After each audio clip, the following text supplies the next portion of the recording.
We are continuing to count down the top 20 Notre Dame football players entering the 2025 college football season.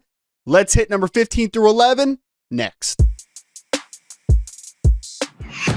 Ryan Roberts from A to Z Sports, breaking down everything Notre Dame football. Folks, we began on the channel the top 20 countdown for the best Notre Dame football players entering the 2025 season. If you missed the first show, we broke down number 20 through 16. Make sure to go back to the channel on last week's video. A couple interesting surprises and a couple players that Notre Dame fans weren't incredibly happy with, whether I had them too high or too low. But regardless, we're going to continue the countdown here today. And we're going to start with number 15, where I have rated, who I expect to be a huge breakout in 2025 and potentially end up higher on this list, sophomore linebacker Kingston Villamoas.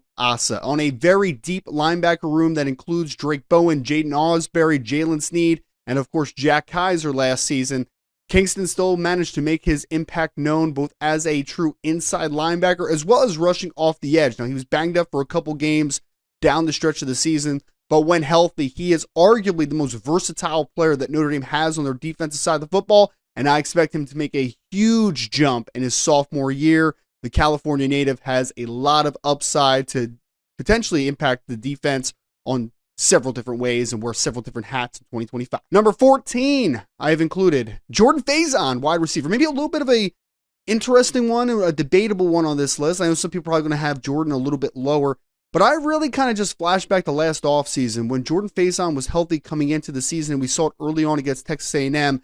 I expected him to have a huge season. Now, unfortunately, Jordan was banged up throughout the year with an ankle injury, but we saw when he was healthy and fully himself, he was a very integral part of the Notre Dame offense. And I think now, with a lot of attention going to Malachi Fields and the boundary, a lot of attention going to Jaden Greathouse for what he did his last two games of the season, I think Jordan Faison has a chance to be an X factor in the Notre Dame offense heading into the 2025 season, a player that I'm very excited about if he's able to stay healthy. Coming in at number 13, I have Jaden Osbury, star linebacker, who came off of a really good first year of legit playing time, played a lot of special teams 2 years ago, but this past year, he was a part of that deep linebacker rotation, but he made his impact felt. 6.5 tackles for loss, over 50 tackles.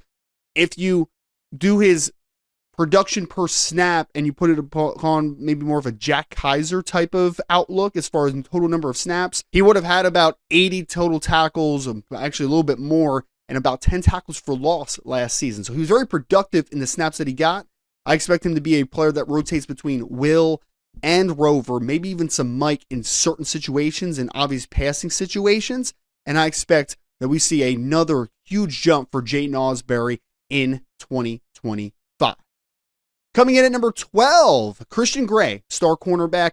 Now, the best of Christian Gray is a top 10 player on Notre Dame's team. Top 10, absolutely, just overall talents. The unfortunate part is, for every great play that Christian had last year, he did have some up and down games, obviously. We look at the USC game, for instance, as one that was just kind of the best of Christian Gray and the worst of Christian Gray all rolled into one. If he's able to be a more consistent version of himself, along with star cornerback Leonard Moore, I think Notre Dame has a chance to have the best cornerback duo in all of college football.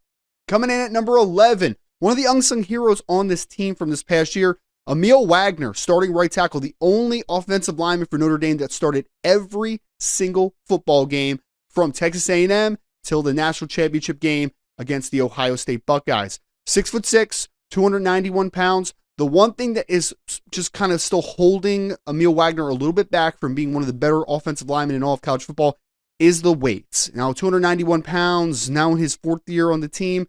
I'm hoping that he takes another physical jump because the talent is there. He's a very good athlete. He's a very consistent player. Can he go from consistent to dominant in 2025? That's the next potential ascension for Emil Wagner.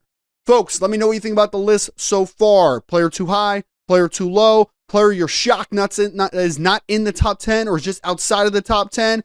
Put it in the comment section below. Make sure to hit the like button and subscribe on your way out. And as always, go Irish.